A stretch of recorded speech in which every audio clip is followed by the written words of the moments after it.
好，所以我们讲到说，文化力输出其实跟外交也有关系，然后透过这些撒网式的这些小种子散出去，让大家更能知道台湾。可是我的疑问是说，事实上你2017年开始到文总，这种用文化打底的工作，其实对台湾来说是一件新鲜的事，因为过去其实都没有这样做。对，过去没有，因为以前大家对于文总的想法、概念啊、认识啊，应该说认识就是编两岸大词典。那所以讲到两岸这件事情，中国的文化对于台湾来说，很熟悉。最近比较红的议题叫做文化统战。关于这个部分呢，你有什么样子的看法吗？就是说，中国的文化透过这样子的方式，来洗台湾人的脑。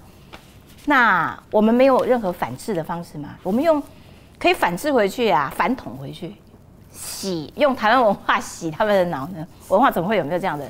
其实文化总会当年的成立，它那时候叫做中华文化复兴运动推行委员会。好长哦。对，我每次都要背得很清楚。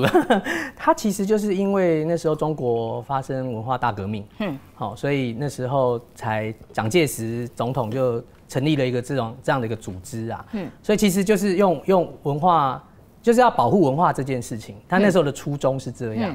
好，那文化总会其实历经了好几任的总统，然后这个虽然名字一直有一点调整这样子，但是没有改变的，就是说对于文化这件事情的连结嘛。那刚刚讲到以前好像文化总会没有这么的活跃，因为每个人总统他想要做的角度或者是他想要推的不太一样。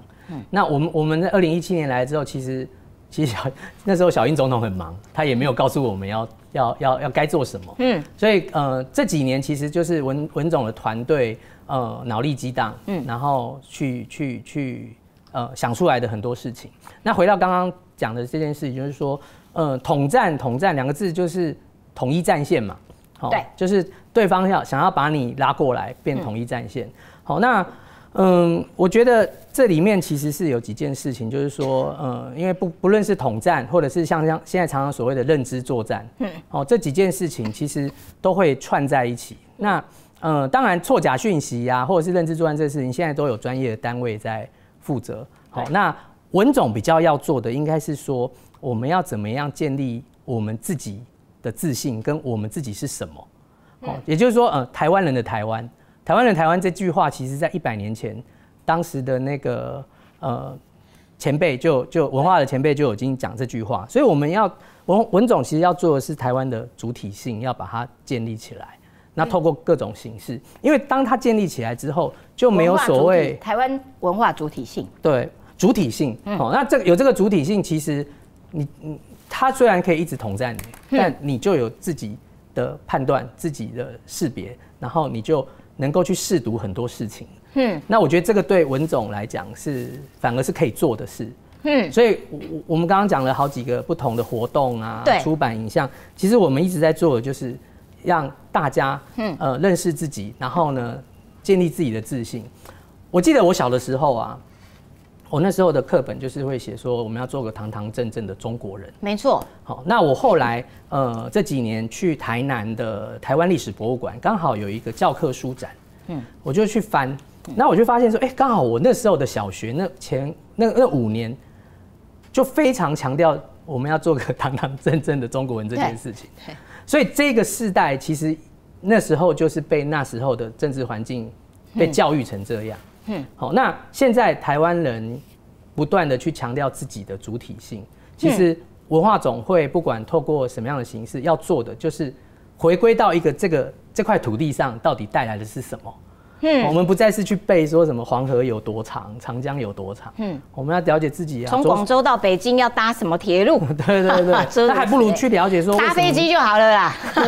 是啊，还不如去了解说为什么当初从淡水到万华到三峡会有一条路是专门这个有商港的。这个淡水河是怎么来的？我觉得这是台湾人反而应该是要先了解的。可是文化就是比较需要时间，是这种打底的工作要多久呢？哦，这个因为老共对我们的这个不管统战也好，或者是威胁也好，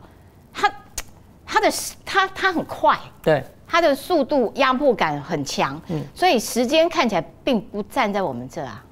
我觉得是2条线啦，一个当然教育很重要，好，所以现在的教育它因为有不同的，它可以更多元，所以我看有不同的教科书其实都可以在做这样的事情。好，那当然你刚刚讲的这个就比较长，那但是有一个优势就是说，新一代的年轻人他是很渴望了解台湾的故事。这是我们有感受到的，对，真的吗？以刚刚我们讲出的那本杂志叫《新活水》，现在是大学生最夯的刊物。那我们每一期都在讲台湾的各种文化现象什么的，我们每次都前1、2名哦。我知道《新活水》办得非常好，内容很棒，所以它的主要的读者群是大学生。那也因为他们很喜欢这个刊物，我们后来还办了营队，叫活水营，几乎是只要一开队就秒杀。真的。然后我们这2年呢，就进而的我们就招募校园大使，让他们来到文总认识文总，甚至在学校让更多同学知道文总。那一样啊，我们每一个学期招募25名，来报名的将近超过200人。而且他们报名不是中签率1/10呢，很低啊！而且他们报名不是写报名表啊，他们是要有 proposal， 要有什么？为什么我可以？为什么要选我这样子？还有面试。所以我一直说，新一代的这个渴望认识台湾的是很旺盛的所以我觉得这个是很好的事情。台湾有救了，对，真的。那第2个呢，就是说，为什么一直要把那些设计创作的东西，让他们有更多舞台，然后把他们结合在一起？因为你会发现，影视音的力量是非常强的。比如说像韩国一部什么剧，对，它就可能改变全世界对韩国的观感。好，那台湾这几年其实影视一直在想办法更有那个，而且现在的台湾的影视音，甚至讲漫画好了，他都在讲台湾的故事，他都在让大家认识台湾自己你所不知道的，从各种切角。所以我们文总反而是要去 push 或者是去催生，或者是去搭建这样的平台，让他们有更多机会这样子。所以其实反而是我自己没有注意到这一块，譬如说漫画啦这些东西，其实现在的流行的这个主轴其实就是台湾文化，台湾的故事，应该这样讲。好，那你刚刚特别提到说我们的除夕夜这件事情啊，因为有台饶舌歌，所以有要请闽南郎嘛，他是专门唱饶舌的那个福建界有没有？现在很夯，对，真的他做的歌都还蛮夯的啊，什么越来越好玩之类的。有我看到那个网络上的影片，对啊，其实台饶这件事情就是说，不管是他的创作啦，或者是我们现在已经教的卡司啦，我们已经在排那个内容了，可能来不及请他了。我想说，刚好啊，我们的除夕夜如果请他的话，就给他反捅回去。但是为什么我们就要抓住台饶这件事情？因为台饶以前可能是有一点类似次文化。就是因为大人会觉得说，到底在念经吗？还是在干嘛？对，到底在讲什么？老人家都不喜欢，但年轻人超爱。那台饶这件事情呢，其实为什么我们希望让它变成一个台湾的特色，就是因为台湾可以做饶舌，饶舌的精神是什么？就是批判，或者是说挑战不可能，或者是说去展现自我。那这个东西在中国是有很多限制的，他的言论不自由嘛。所以他的很多题材不能讲，所以这是在华人世界我们是有优势的，我们的作品是能够穿透到很多国家，只要是有华人的地方，那所以说我们希望来推这件事情，让这个台饶的这些创作者有更多的机会。那当然，刚刚提到的，不管是那个闽南郎的创作，或者是你看他是有关政治的嘛，那但也有关文化的啊。比如说像我们去年的这个 VR，就有邀请到这个叫做桃子 A1J，那他是谁呢？他是一个，就是他妈妈是越南人，他是在台湾的这个，他等于新著名的2代，他就用越南语创作他的饶舌歌曲，然后也夹杂也有加上这个华语一起在里面。那这就是我们族群的认识一个很好的方式。对，这很重要，因为现在蛮多新住民，然后他们这个变成新台湾之子的这个后代。好，那去年的收视率好吗？去年收视率几乎是超越第一年的1倍。哦，对，所以今年一样，主持人一样，主持人一样，他主持的很不错哎。而且我觉得有一个很特别的事情，就是其实你知道文总在找不管是主持人或者是演出者是很辛苦的，因为会长是总统嘛，所以常常会他们会怕会不会有政治？艺人其实会自我审查。我们就以前会说什么啊，比如说心中有个小警总啊什么的。好，那真的啊，所以他们会有这种顾虑啊。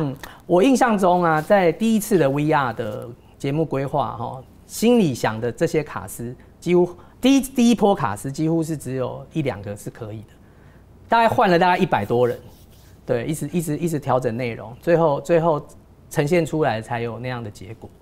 也就很多人后来他都是没办法参加的。那你们会不会很挫折？就是说，天哪，台湾的确有非常大的量的艺人，他们为了要两边都赚钱，所以拒绝来这边哦。不过这个我要特别再补充啊，就是说其实有时候不是艺人，有时候是应该是经纪公司或经纪人，他考量比较多，然后就替艺人做了这样的决定。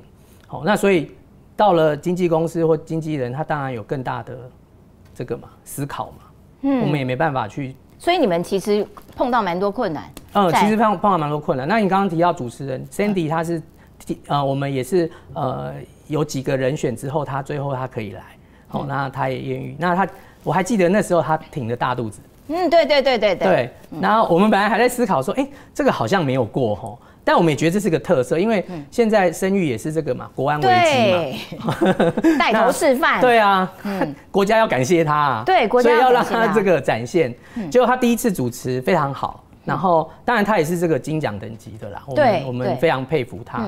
第2年再邀他也是一口就答应，就原来在第2年主持的时候，他已经准备要怀第2个了，对，所以他现在已经有2个，他就说他的是 VR 宝宝。他2个都是 VR 宝宝，真的刚好，所以有一个缘分蛮奇妙的，所以我们今年继续邀请他担任这样子。而且他生完了之后，他说我们没有要减肥先讲好，我没有要减肥就是女生要就是对自己的身体要正确的观念，没有错。对，所以我觉得这个新一代的年轻女主持人表现的蛮不错的，而且她的主持的活泼度还蛮够，而且拿捏的很刚好。对，然后临场反应非常的快，对，一个聪明伶俐的主持人啊。